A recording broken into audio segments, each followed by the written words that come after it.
하나님이 기뻐하시는 뜻이 있고 마지못해 허락하시는 뜻이 있고 매우 싫어하는 뜻이 있습니다.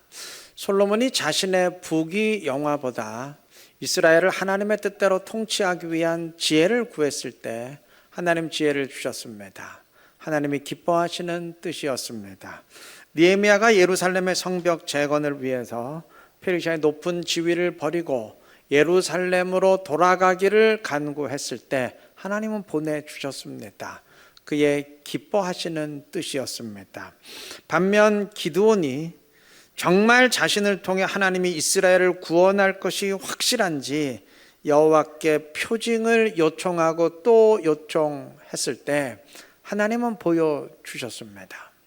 하나님이 기드온의 요청대로 해 주신 것이니까 응답이 맞지만 하나님이 기뻐하는 뜻은 아니었습니다. 그냥 마지못해 허락한 일이었습니다. 원래 하나님이 원하신 것은 기드온의 즉각적인 순종이었지 표징을 요구하며 주저하는 모습은 아니었습니다.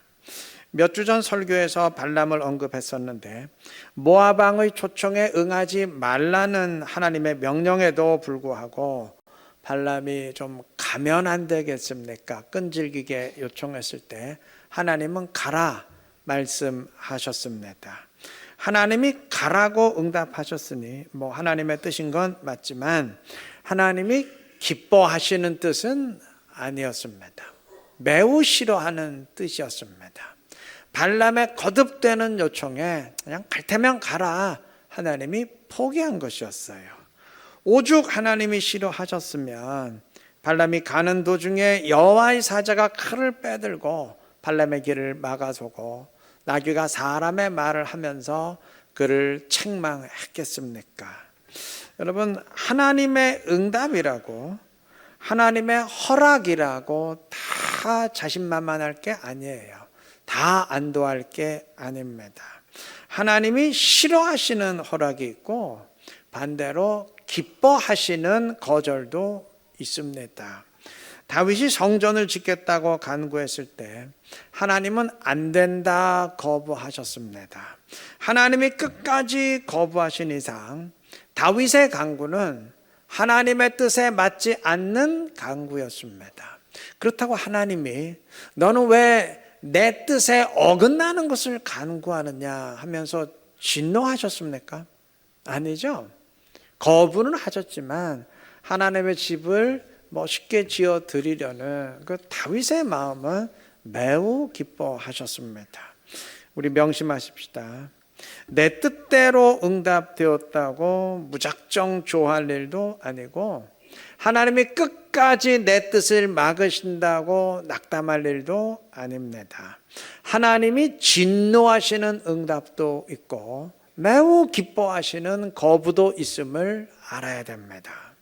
오늘 본문은 탕자의 비유로 익히 알려진 말씀인데 탕자는 아버지로부터 재산을 받고 집을 나갔습니다.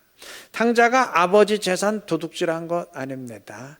그는 아버지께 요청했고 아버지의 허락으로 재산을 받았으니까 표면적으로는 정당한 일입니다. 불법적인 일은 하나도 없어요. 하지만 그게 아버지가 기뻐하는 뜻은 아니었어요. 허락은 했지만 응답은 했지만 하나님이 좋아서 하신 게 아니에요. 매우 싫었지만 탕자가 강력히 요청하기에 참 어쩔 수 없이 허락한 일이었습니다. 탕자는 아버지께 간구해서 허락을 받았고 그 결과 많은 재산을 취하게 되었으니까 오늘날 같으면 이렇게 간증할 수도 있습니다. 나는 아버지께 간구했습니다. 간절히 간구했습니다. 그리고 아버지의 응답으로 많은 재산을 지닌 부자가 되었습니다. 자, 이 말 가운데 틀린 말 있나요? 사실과 다른 거 있습니까? 없어요. 간구한 거 맞고 허락받고 응답받은 거 맞고 아버지 때문에 엄청난 부자 된 거 맞습니다. 아버지로부터 많은 것을 받은 거 맞습니다. 하나도 틀린 게 없어요. 그렇다고 이걸 하나님이 주신 복이라 할 수 있겠습니까? 이걸 기도의 응답이라고 할 수 있겠습니까? 예, 응답받은 건 맞거든요. 근데 응답은 응답인데 이거 응답이라 할 수 없는 응답이겠죠. 출애굽기 32장의 증언에 따르면 출애굽한 이스라엘은 시내 광야에서 금송아지를 만들고 숭배했습니다. 그 이유는 가나안으로 가기 위함이었습니다. 빨리 가나안 땅에 들어가서 젖과 꿀이 흐르는 그 땅의 풍요로움을 누리고 싶은데 도대체 시내산에 올라간 모세가 열흘이 지나고 20일, 30일이, 40일이 되도록 소식이 없어요. 기다리다 지친 이들은 도저히 더 이상 기다릴 수가 없다. 지체할 수가 없으니 우리를 가나안으로 인도할 신을 따로 만들고 빨리 가자 하게 되었던 겁니다. 이들의 관심은 가나안의 풍요로움이었지 여호와 하나님이 아니었습니다. 하나님은 이들에게 말씀하셨습니다. 출애굽기 33장 2절과 3절. 내가 사자를 내 앞서 보내어 가나안 사람과 아모리 사람과 헷 사람과 브릿 사람과 히윗 사람과 여부스 사람을 쫓아내고 너희로 젖과 꿀이 흐르는 땅에 이르게 하려니와 나는 너희와 함께 올라가지 아니하리니. 자, 이거 무슨 의미인가요? 그래, 가라. 내가 너희가 원하는 대로 해주겠다. 내가 가나안의 대적들을 다 쫓아내고 너희로 젖과 꿀이 흐르는 그 가나안의 풍요로움을 누리도록 해주겠다. 단 나는 너희와 가지 않고 너희를 떠나겠다. 너와의 관계를 끊겠다. 이 절교의 선언, 결별의 선언입니다. 자, 이대로 되면 이스라엘은 탕자와 똑같아집니다. 하나님이 가라고 해서 가나안에 들어가는 것이니 허락을 받은 일입니다. 하나님이 대적을 다 물리쳐 주심으로 가나안을 차지하게 될 것이니 그 땅의 풍요로움도 누리게 될 겁니다. 그런데 하나님과는 결별하게 됩니다. 탕자가 그렇습니다. 아버지의 허락으로 자신이 원하는 재물을 받고 풍요롭게 되었는데 아버지를 떠났습니다. 결별했습니다. 우리도 이럴 수 있어요. 내가 다른 것에 집중하며 그것을 위해 주님을 내팽개칠 때 주님은 탄식하시지만 억지로 제어하지는 않으실 수 있어요. 심한 경우 그래 내가 원하는 것을 취해라. 단 나는 너를 떠나겠다. 결별하실 수 있습니다. 자, 이렇게 되면 탕자처럼 원하는 것은 얻게 되는데 가나안의 풍요로움은 얻게 되는데 주님은 더 이상 나의 하나님이 아닙니다.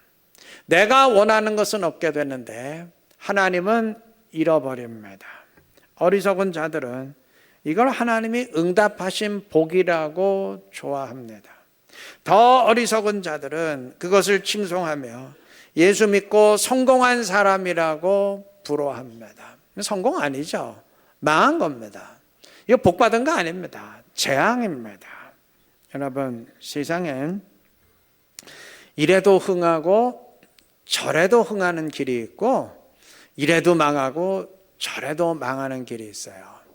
탕자는 아버지를 떠나 허랑방탕하게 살다가 거지가 됐습니다.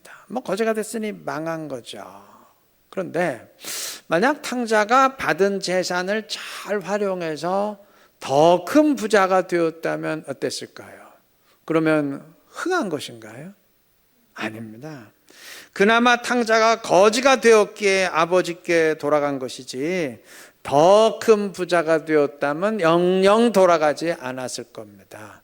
그러니 더 크게 망하는 거죠. 그러니까 결국 탕자가 택한 길은 이건 이래도 망하고 저래도 망하는 길이에요. 하나님이 싫어하시는 뜻을 택하는 것이 늘 결과가 이렇습니다. 말씀을 무시하고 내 주관대로 신앙생활하는 거, 주님도 섬기고 세상도 섬기고 두 주인을 섬기는 거 다 마찬가지입니다. 하나님이 개입하셔서 가로막으면 내 삶이 가로막혔으니 안 된 것이고 아무 이상 없이 질주하게 되면 그게 진짜 좋은 길인 줄 알고 더 질주하게 될 터이니 더 크게 망하는 것이죠. 반대로 해야 됩니다. 이래도 복이 되고 저래도 복이 되는 길을 택해야 됩니다. 주님이 기뻐하시는 일을 택하면 됩니다. 주를 위한 수고와 헌신.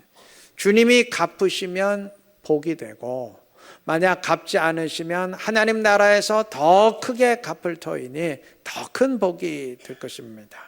그 사람을 위한 축복의 기도, 그 복이 그 사람에게 합당하면 그에게 복이 임할 터이니 복된 일이고, 만약 합당하지 아니하면 내가 구한 복이 땅에 떨어지는 게 아니고 그 복이 나에게 돌아오도록 하시겠다 하셨으니 역시 복된 일입니다. 한 영혼의 구원을 위해 힘쓴 나의 수고, 그 수고가 눈에 보이는 열매를 맺어서 그 사람이 예수를 믿게 된다는 건 뭐 당연히 복된 일이고, 열매를 맺지 못해도 나의 수고와 순종 자체를 하나님이 영적 승리로 인정하고 칭찬해 주시니 역시 복이 될 것입니다. 이런 길을 택하는 사람이 지혜로운 사람 아니겠습니까? 우리 모두 지혜로운 사람 되시기 바랍니다. 그래서 늘 주님이 기뻐하시는 뜻을 구하고 택함으로써 주님의 기쁨이 되고 주의 뜻을 함께 이루어가는 지혜롭고 복된 우리 이룬교 모든 성도님들 되시기를 바랍니다. 하나님의 말씀이라고 언제나 내 마음에 맞는 것은 아닙니다. 진노의 말씀만 나를 얼어붙게 만드는 게 아니고 때로는 은혜의 말씀도 내 마음을 불편하게 할 수 있습니다. 탕자가 돌아왔을 때 아버지는 따뜻하게 영접했습니다. 은혜입니다. 그런데 탕자를 영접하는 아버지의 말이 큰아들에게는 한없이 불편한 말, 화를 불러일으키는 말이 되었습니다. 잠깐 동안 일한 일꾼들에게도 똑같이 한 데나리온씩을 지급하는 그 포도원 주인의 모습은 물론 은혜예요. 그런데 하루 종일 일한 사람들에게는 상당히 기분 나쁜 일이었습니다. 우리도 얼마든지 이럴 수 있습니다. 나 같은 죄인 살리신 주님의 은혜는 놀랍고 귀한데 저 사람 같은 죄인을 살리신 주님의 은혜는 받아들이기 기분 나쁠 수 있어요. 왜 그럴까요? 아버지의 마음을 모르기 때문입니다. 아버지의 마음을 공감하지 못하기 때문입니다. 오늘 본문 탕자의 비유는 바리새인과 서기관들의 비난에 대한 주님의 답변입니다. 읽진 않았지만 1절과 2절에 의하면 예수님이 세리와 죄인을 영접하는 것을 보고 이들은 어떻게 저런 죄인들과 함께 할 수 있느냐 수군거렸습니다.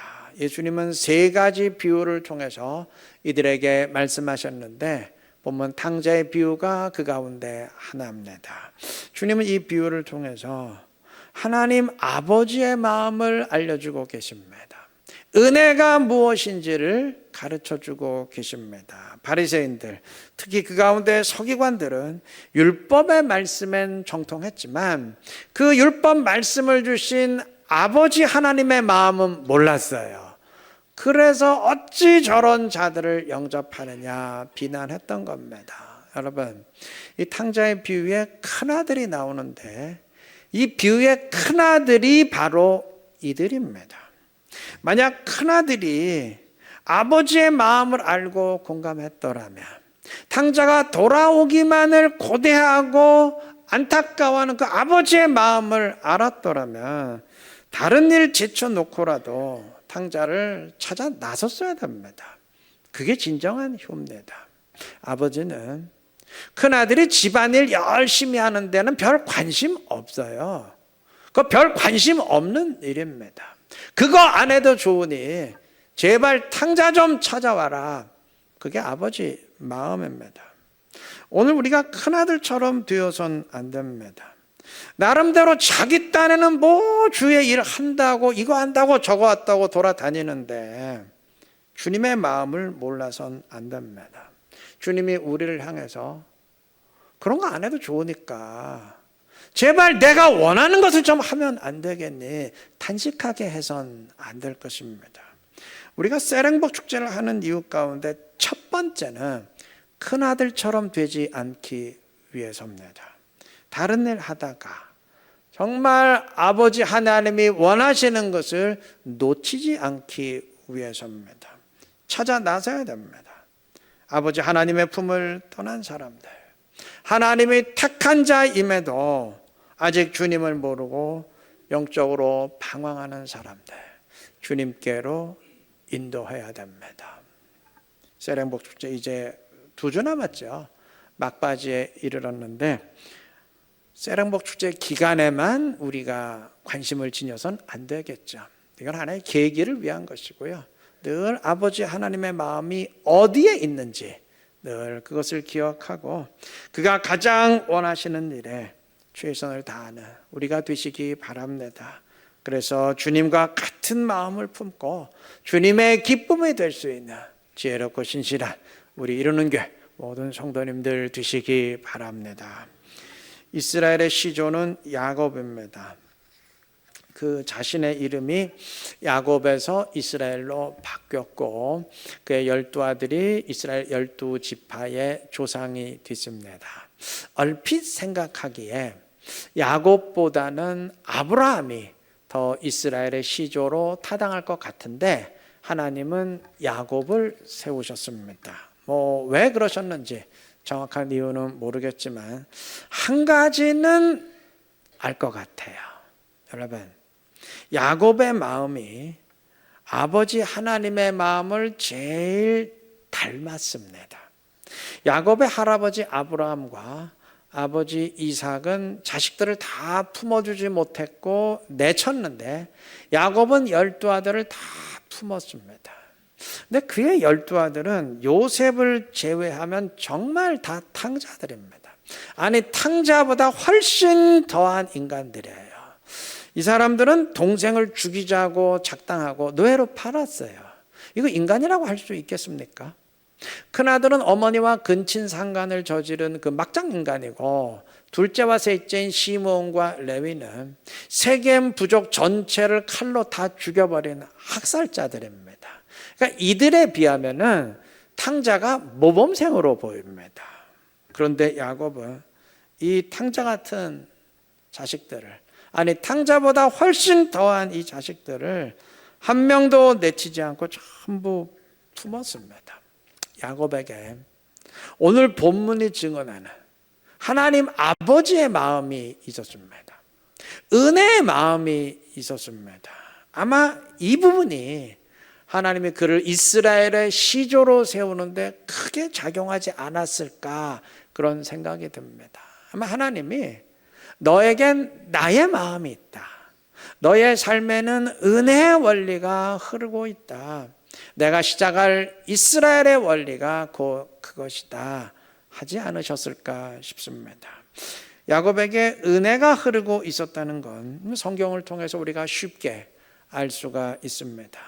야곱은 야복강 나루터에서 하나님의 사자와 씨름하면서 하나님을 만났습니다.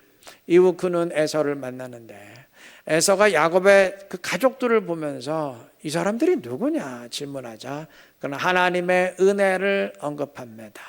출애굽기 33장 5절 야곱이 이르되 하나님이 주의 종에게 은혜로 주신 자식들이니이다. 에서가 가축대를 보면서 이 모든 때는 무슨 까닭이냐 물을 때도 그는 은혜를 말합니다. 33장 8절 보시면 야곱이 이르되 내 주께 은혜를 얻으려 함이니이다. 11절에서도 마찬가지입니다. 하나님이 내게 은혜를 베푸셨고 내 소유도 족하오니. 15절에서도 마찬가지입니다. 나로 내 주께 은혜를 얻게 하소서. 여하튼 입만 열면 은혜입니다. 그에겐 은혜가 흐르고 있습니다. 은혜가 그를 감싸고 있습니다. 그는 그 은혜로 자식들을 품었습니다.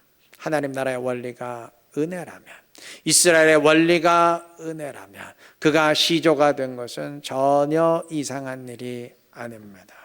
오늘 어버이 주일인데 하나님은 십계명을 통해서 부모를 공경하라는 말씀을 주셨습니다. 신약 성경도 에베소 6장 1절에서 자녀들아 주 안에서 너희 부모에게 순종하라 이것이 옳으니라 말씀하고 있습니다. 여러분, 이 땅에서 아버지 하나님의 마음을 제일 흡사하게 드러내는 사람이 누구일 것 같습니까? 부모죠, 부모. 물론 부모라고 다 똑똑한 것 아닙니다. 다 잘난 것 아닙니다. 세상엔 못난 부모도 많고 무식한 부모도 많습니다. 그런데 한 가지는 예외가 없어요. 세상에서 나를 가장 사랑하시는 분 누굴까요? 부모입니다. 하나님은 나를 위해 대신 죽어주셨는데 만약 나를 위해 대신 죽어줌으로써 나를 살릴 수 있다면 누가 그렇게 할 것 같습니까? 부모죠. 부모죠. 내가 대신 죽음으로 자식을 살릴 수 있다면 어느 부모라도 그렇게 할 것입니다. 그리스도인은 하나님을 아버지라 부릅니다. 주기도문도 하늘에 계신 우리 아버지라는 고백으로 시작합니다. 왜 하나님을 아버지로 그리고 우리를 그의 자녀로 부르도록 하셨을까요? 이 세상에서 하나님의 마음을 제일 비슷하게 드러내는 사람이 부모이기 때문 아니겠습니까? 주님은 눈에 보이는 형제도 사랑하지 못하는 자가 어찌 눈에 보이지 않는 하나님을 사랑할 수 있겠느냐 말씀하셨는데 약간 바꿔서 말한다면 눈에 보이는 육신의 부모도 공경하지 못하는 사람이 어찌 눈에 보이지 않는 아버지 하나님을 공경할 수 있겠습니까? 거짓말이죠. 부모와 자식은 마치 활과 화살의 관계와 같습니다. 화살을 쏠 때 활이 휘어져야 화살이 날아갈 수 있습니다. 부모는 자식이라는 화살을 쏘아 보내기 위해서 자신의 몸과 마음이 휘어지는 것을 기꺼이 감당하는 존재입니다. 나를 위해 죽어주신 주님의 모습을 이 세상에서 제일 비슷하게 드러내는 존재입니다. 이러한 부모를 공경하지 않는다면 그건 그리스도인으로서 당연하지 않습니다. 아니 그리스도인 이전에 인간으로서 당연하지 않습니다.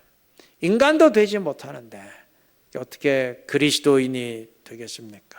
그리스도인으로서 부모를 공경하고 영적으로 아버지 하나님 공경하시기 바랍니다.